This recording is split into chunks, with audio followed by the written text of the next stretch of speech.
Assalamu alaikum. Facebook қолданушылар, assalamu alaikum. Бағбандар жаматы.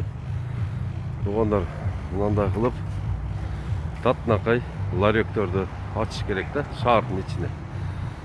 Бұл жердің несі жақсы? Бұл жерде бардық продуктылар свежий бойдан тұрады да. Яғни кейін бұл жерге төлемдер арзан болғандығы үшін бұл жерде продуктылар дағы арзан да. Алмалар, анарлар. Бірақ қазір конкурентно способный болғандығы үшін бұл жерде biraz қымбатырақ болып қойып тұр. Мына мысал үшін жетеге алмалар оптовыйда 40 сом, 38, 35 сом болып отса, бұл жерде міне уже 70 сом, 80 сом қойып қойып тұр да. Анарлар да қымбаттап тұр. Жүзімдер тұрады, еш нәрсе болмайды.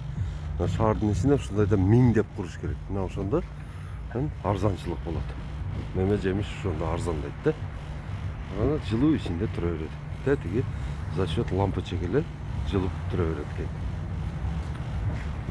Астына кичинекей бир калорифер коюп койсо, баягы пушкача.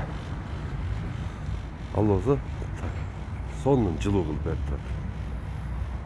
Бул идея туугандар. Мына мэрлер, шаһардың жетекчилери шуну эске алып, элге арзан продукттар жеткирүү боюнча программа кылып койгон. Жыгачтар эмне жазаптыр? Мына эмеси болсо пленка, ичине лампочка.